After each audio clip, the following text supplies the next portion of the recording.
Hi friends, പുതിയ വീഡിയോയിലേക്ക് ഏവർക്കും സ്വാഗതം. അപ്പോൾ നമ്മൾ ഇന്ന് വന്നിരിക്കുന്നത് നമ്മുടെ ഹൃദയപൂർവ്വത്തിൻ്റെ 16 ദിവസത്തെ വേൾഡ് വൈഡ് ഡീറ്റെയിൽഡ് കളക്ഷനാണ്. ഓക്കെ, ഓഗസ്റ്റ് 28 റിലീസ് ചെയ്ത നമ്മുടെ ലാലേട്ടൻ നായകനായ ഹൃദയപൂർവ്വം പടം ഇപ്പോൾ 16 ദിവസത്തെ ഡീറ്റെയിൽഡ് കളക്ഷൻ കിട്ടിയിട്ടുണ്ട്. ഈ വീഡിയോ അപ്ലോഡ് ചെയ്യുമ്പോൾ 19ാമത്തെ ദിവസത്തിലേക്കാണ് ഈ സിനിമ കടക്കുന്നത്. 16 ദിവസത്തെ ഡീറ്റെയിൽഡ് കളക്ഷനാണ് നമുക്ക് കിട്ടിയിരിക്കുന്നത്. അപ്പോൾ നമുക്ക് നോക്കാം. 16 ദിവസം കൊണ്ട് ഇന്ത്യയിൽ നിന്ന് മാത്രം നേടിയത് 39,90,00,000 രൂപയാണ്. ഓവർസീസിൽ നിന്ന് നേടിയത് 27,85,00,000 രൂപയാണ്.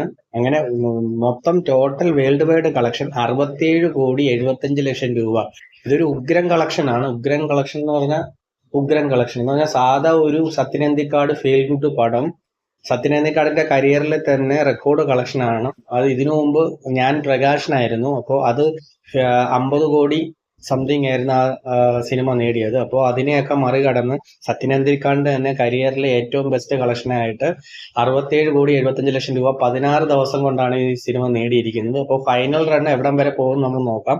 ഇതൊരു ഉഗ്രൻ കളക്ഷനാണ്. ഇത് എൽ ബ്രാൻഡ് ഉള്ളത് കൊണ്ട് മാത്രമാണ് ഇത്രയും കളക്ഷൻ നേടിയത്. ഒരു സാധാ ഒരു ഫാമിലി ഫീൽ ഗുഡ് പടം, ഓണത്തിന് റിലീസ് ചെയ്ത പടം. ഒരു എൽ ബ്രാൻഡ് വെച്ചിട്ടാണ് ഇത്രയും തൂക്കിയടി നടത്തിയത്. ലോക പോലുള്ള ഒരു വലിയൊരു സിനിമ അപ്പുറത്തുണ്ടായിട്ട് പോലും ഒരു ഫാമിലി പടം ഇത്രയും ഹിറ്റ് അടിക്കണമെങ്കിൽ അതിന്റെ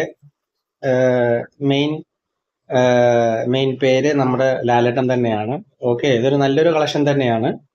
ഓക്കെ, നമുക്ക് അടുത്ത വീഡിയോ ആയിട്ട് വീണ്ടും കാണാം. ബോക്സ് ഓഫീസ് അപ്ഡേറ്റ്സുമായിട്ട് ഞാൻ വീണ്ടും വരുന്നതായിരിക്കും. Okay, thank you.